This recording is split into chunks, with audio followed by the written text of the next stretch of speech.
தினமும் முதலில் இதோ சீரியலை இத பார்க்க பாருங்க நீ. சேனலை சப்ஸ்கிரைப் செய்து கோமதி வீடியோவை லைக் செய்யுங்கள். உட்காருப்பா. இல்ல பரவாயில்ல மாமா. ம்.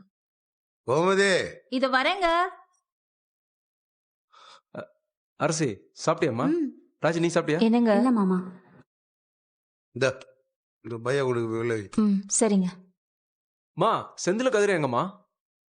காலையில வீட்டை விட்டு போனவங்க தான் இன்னும் வரல. வரட்டும் பண்ண பாவத்தெல்லாம் தொலைச்சிட்டு வந்து சேரட்டும். ஏப்பா மீனா சாப்பிட்டியா இல்லையா? ஆ சாப்பிட்டேன் மாமா. ம். ஏப்பா மீனா, இந்த செந்தில்ன்றவன் திரும்ப ஏதாவது ஏறுக்குமாறா பண்ணானக்கு உடனே என்கிட்ட சொல்லிரு. அப்படி நீ சொன்னா தானே அவனை தட்டி வைக்க முடியும். சும்மாவே என்ன பண்ணாலும் அதை வேடிக்கை பார்த்துட்டு அவன் பண்ற தப்புக்கு நம்ம காரணம் ஆயிடக்கூடாதுல்ல. ம் சரிங்க மாமா. ராஜி மாமா நீ இந்த அந்த கதிரின்றவன் ஏதாவது தப்புனானாக்கும் உடனே என்கிட்ட சொல்லிரு. கதிர் தப்பெல்லாம் பண்ணக்கூடிய ஆள் இல்ல மாமா. ம். அப்படித்தானே இந்த செந்தில்ன்றவனையும் நம்பினேன். இந்த தலையில இடிய போட்ட மாதிரி ஒரு விஷயத்தை பயந்துட்டு வந்து நிற்கிறேன்.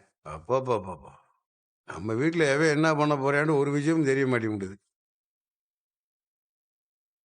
நீ பாருப்பா, அவ ஏதாவது தப்பா நினைக்க என்கிட்ட சொல்லு. சும்மா நல்ல வேண்டிக்கு இருக்காதப்பா. ம் கண்டிப்பா மாமா சொல்றேன்.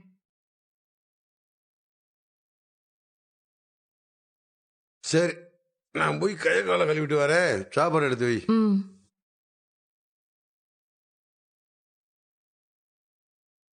கோமதி, அந்த பாவப்பட்ட பணத்தினா நல்ல விஷயத்துக்கு கொடுத்துட்டானான்னு கேளு.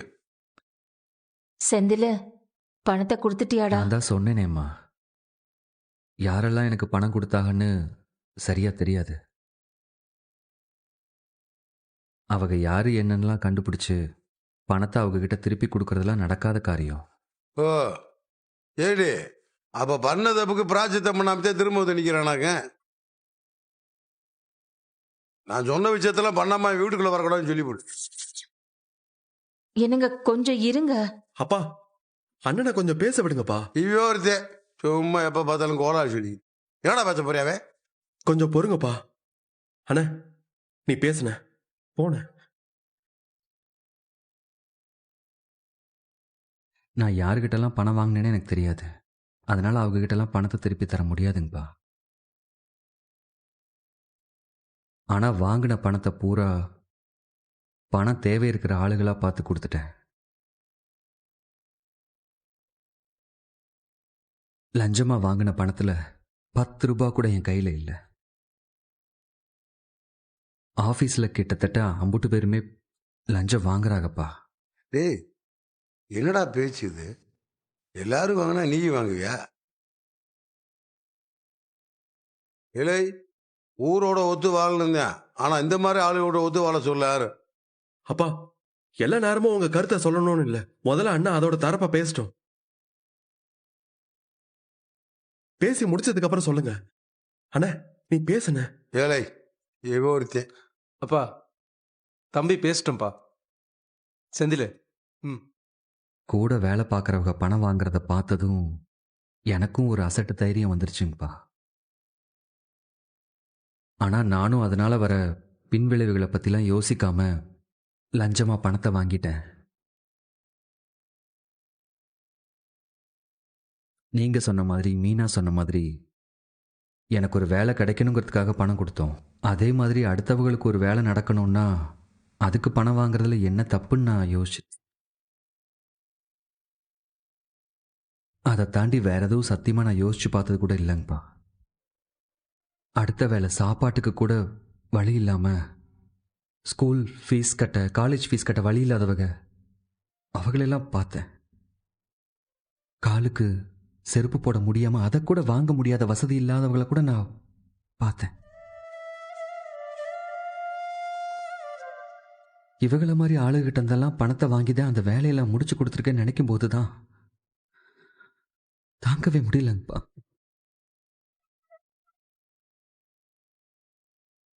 நான் பண்ணது பெரிய தப்பு.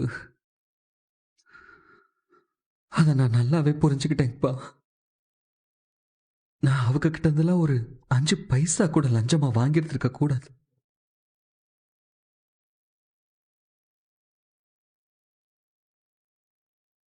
இன்னைக்கு வேலைக்கு போக வழி இல்லாதவங்க, கஷ்டப்படுறவங்க எம்புட்டோ பேரை நான் பார்த்தேன்.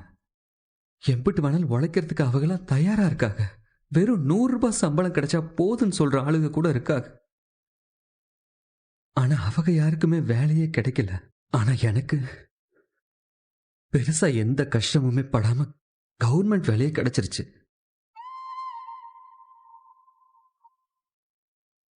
அதனாலதான் என்னமோ அந்த வேலையோட அருமையை எனக்கு தெரியாம போச்சுங்கப்பா. அந்த வேலையை தக்க வைக்கணுங்கிற எண்ணம் கூட இல்லாம என்னெல்லாமோ பண்ணிருக்கேன். இருக்கிற இந்த வேலையை வச்சுக்கிட்டு எந்த லஞ்சமும் வாங்காம என்னால நிம்மதியா சந்தோஷமா வாழ்ந்திருக்க முடியும்பா. நல்லா வாழ்ந்திருப்பேன். நான் பண்ண தப்புனால என் வேலையை போயிருந்திருக்கும். நான் ஜெயிலுக்கு போயிருந்திருப்பேன். நம்ம குடும்பத்துல எல்லாருமே அவமானப்பட்டு போயிருப்பாங்க.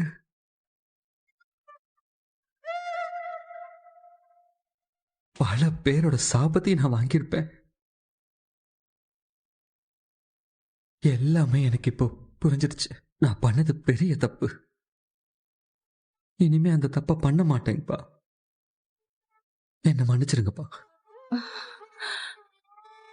என்ன மன்னிச்சிருங்க. செந்தில் அண்ணா, அப்பா என்னங்க? அப்பா, என்ன மன்னிச்சிருங்கப்பா. அண்ணனை எந்திரிக்க சொல்லுங்கப்பா. ஏய் எந்திரு, எந்திரான்னு சொல்றேன்ல.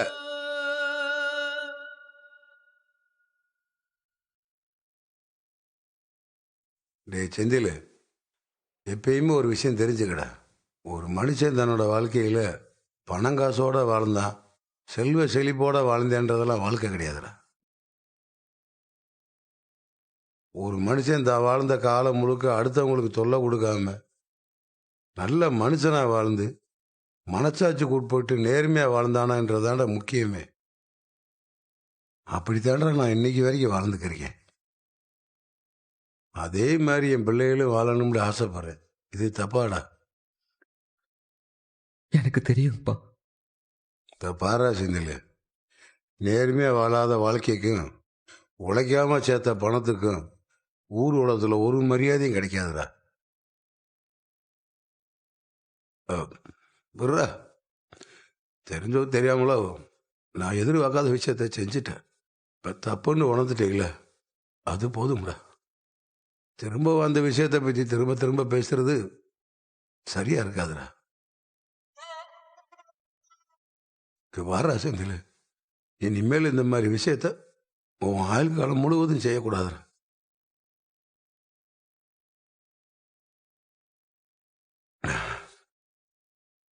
அப்படி திரும்பவும் நீ செஞ்சேன்னு வச்சுக்க, நீ எனக்கு மகனும் இல்லை, நான் உனக்கு அப்பனும் இல்லைன்ட்டு போயிட்டே இருப்பேன்.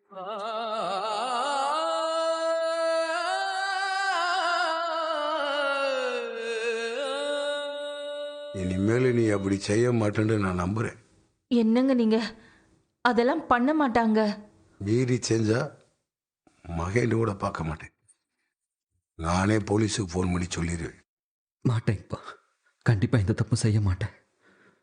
என்ன மன்னிச்சிருங்கப்பா. ஏய் இங்க வாரா, நீ ஏன்ட்ட நீ மன்னிப்பு கேட்டால் மட்டும் போதாதுடா. இந்த விஷயத்துல மனதளவில் காயப்பட்ட இன்னொரு ஆள் யாருண்டா? அது மீனாதான்டா. மீனாட்டி மன்னிப்பு கேட்கணும். போட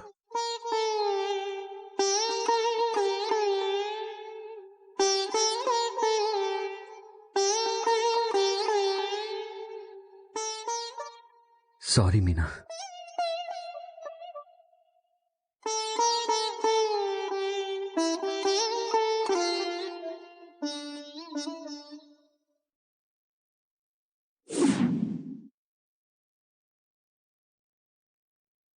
நான் நடிக்கிறேன்னு கூட உனக்கு தோணலாம் மீனா. ஆனால் அப்படிலாம் இல்லை. நெசமாலுமே நான் பண்ண தப்ப உணர்ந்துட்டேன். நீங்க நடிக்கிறீங்கன்னு நான் சொல்லவே இல்லையேங்க. இன்னைக்கு காலையிலேருந்து ராத்திரி வரைக்கும் ரோடா சுற்றினேன் மீனா. அப்போவே நான் எம்பிட்டு கேவலமான விஷயத்த செஞ்சுருக்கேன்னு எனக்கு நல்லாவே புரிஞ்சு போச்சு. எனக்கு ஒரு நல்ல வாழ்க்கை கிடைச்சிருக்கு, நல்ல குடும்பம், நல்ல வேலை, நல்ல பொண்டாட்டி எல்லாமே கிடைச்சிருக்கு. ஆனால் நான் என்னோட பேராசையினால எல்லாத்தையுமே நான் இழக்க பார்த்துட்டேன். என்ன மன்னிச்சிரு மீனா. நீங்க பண்ண தப்ப புரிஞ்சுக்கிட்டு பேசுறதே எனக்கு ரொம்ப சந்தோஷமா இருக்கு. அதுவே போதும். மன்னிப்பெல்லாம் வேணாம். இல்லை, நான் கண்டிப்பாக மன்னிப்பு கேட்டு தான் ஆகணும். உன்னை ரொம்ப ரொம்ப கஷ்டப்படுத்தியிருக்கேன் மீனா. உனக்கு உடம்பு சரியில்லாமல் போனதுக்கு நான் தான் காரணமாக இருந்திருக்கேன். இப்போ சொல்கிறேன் மீனா, என் முழு மனசோட சொல்கிறேன். லஞ்சம் வாங்கணுங்கிற எண்ணம் இனிமே என் ஆயுசுக்கும் வரவே வராது. கண்டிப்பாக வராது. நான் எப்படிலாம் இருக்கணும்னு நீ ஆசைப்பட்டியோ அது மாதிரி கண்டிப்பாக நான் இருப்பேன் மீனா. நான் நெசமாலுமே மாறிட்டேன். இன்னொரு விஷயம், தயவு செஞ்சு என்கிட்ட பேசாம மட்டும் இருந்துடாத மீனா. Please D. இல்லைங்க, இனிமேல நான் பேசாமலாம் இருக்க மாட்டேன். கண்டிப்பா பேசுவேன்.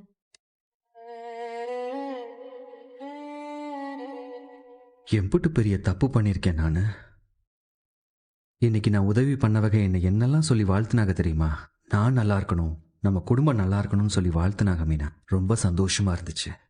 அந்த வாழ்த்து எல்லாமே பழிக்கும். அதே மாதிரி நான் எனக்கு லஞ்சம் வாங்கினவங்க கொடுத்த சாபமும் பழிக்கும்ல. இவன் இந்த வேலைக்கு இம்புட்டு பணம் கேட்குறானே, இவன் நல்லாவே இருக்க மாட்டான், இவன் குடும்பமும் நல்லாவே இருக்காதுன்னு சொல்லி சாபம் விடுவாங்கல்ல. சாபம் பழிக்கும்ல. நீங்க தான் இப்ப மாறிட்டீங்களே. பண்ண தப்புக்கு பரிகாரமும் பண்ணியாச்சு. அத பத்திலாம் யோசிச்சுட்டு இருக்காதீங்க. இனிமே நம்ம வீட்டில் சின்னதாக ஏதாவது தப்பாக நடந்தா கூட அது என்னாலதான், அது நான் பண்ணதுனால தான் அப்படின்னு எனக்கு மனசில் தோணிக்கிட்டே இருக்குமே. ஏங்க, அதான் நான் சொன்னேனே, நீங்க பண்ண தப்ப நீங்களே உணர்ந்துட்டீங்க. அதுக்கு என்னென்ன செய்யணுமோ அதெல்லாம் மனசார செஞ்சாச்சு. இனிமேலும் நீங்க நினைக்கிற மாதிரி எதுவும் தப்பாலாம் நடக்காது. சாரி மீனா, எல்லாரையும் ரொம்ப கஷ்டப்படுத்திட்டேன். உன்னை ரொம்ப ரொம்ப கஷ்டப்படுத்திட்டேன். இனிமே ஆயுசுக்கு உன்னை கஷ்டப்படுத்தவே மாட்டேன், யாரையுமே கஷ்டப்படுத்தவும் மாட்டேன். சாரி.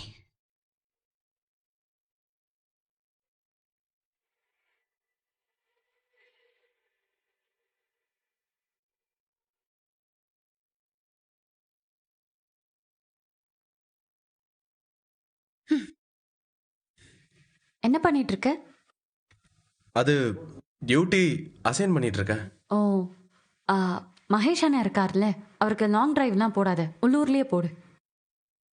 அவர் ஒய்ஃபுக்கு டெலிவரி டேட் நெருங்குது. ஏதாச்சும் அவசரம்னா உள்ளூர்ல இருந்தாதான் கரெக்டா இருக்கும். எல்லாம் எங்களுக்கு தெரியும் மேடம். அவருக்கு உள்ளூர் டியூட்டி தான் நான் போட்டிருக்கேன். ம், சரி, தூங்குவோமா? ம், தூங்கலாம். ஆனா அதுக்கு முன்னாடி உங்ககிட்ட ஒன்று கேட்கணும். என்ன? இன்னைக்கு செந்தில் மாமாக்கு ஒரு டாஸ்க் கொடுத்து செய்ய சொல்லி மாமா அனுப்பி வச்சார்ல, சரி, நீ எதுக்காக கூட போன? ஏன் நான் போக கூடாதா? அன்னைக்கு சரவண மாமா மயிலக்காவை பார்க்க போனப்போ நீ கூட போன, அஞ்சலி அவங்க வீட்டுக்கு போனப்போ நீ கூட போன. சரி, அதுல என்ன இப்ப பிரச்சனை? எனக்கு பிரச்சனை இல்லை, ஆனா யாருக்கு பிரச்சனை வந்தாலும் நீ கூட போறியே, என்ன காரணம்? ஒருத்தருக்கு நல்லது நடக்கும் போது நம்ம கூட இருக்கமோ இல்லையோ, தப்பு நடக்கும் போதோ இல்ல கஷ்ட காலமோ இருக்கும் போது கண்டிப்பா கூட நிக்கணும். ம், அதுவும் உங்க வீட்டுல ஆறுதல் தேவைப்படும் போது கண்டிப்பா கூட நிக்கணும். அதனாலதான் நான் நின்னேன். ச்சே, எங்க அப்பாவை விட்டுட்டேன். அவருக்கு உடம்பு சரியில்லாதப்போ நீ தான் கூட இருந்த.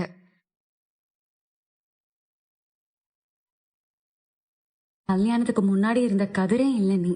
ஏய், கல்யாணத்துக்கு முன்னாடி நான் எப்படி இருந்தேன்? ஏறு, நான் மாத்தி சொல்லிட்டேன்.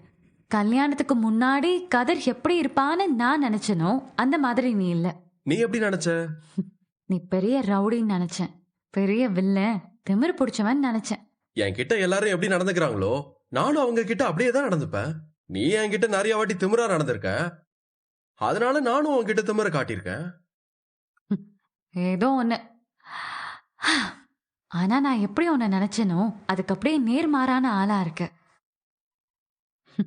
நல்லவனா, எல்லார் மேலயும் அக்கறையா வேற இருக்கு.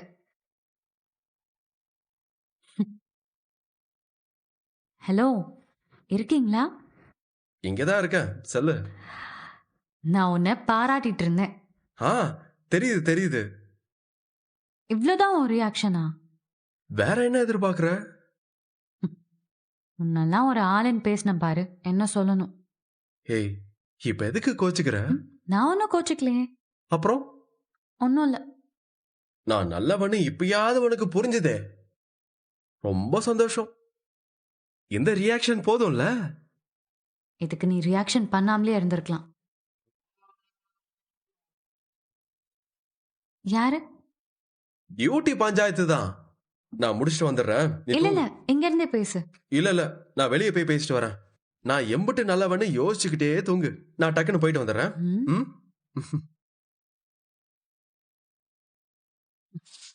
நல்லவன் தான், ரவுடி வில்லன்லாம் இல்ல. ஆனா திமிர மட்டும் அப்படியே தான் இருக்கு, கொஞ்சம் கூட குறையல.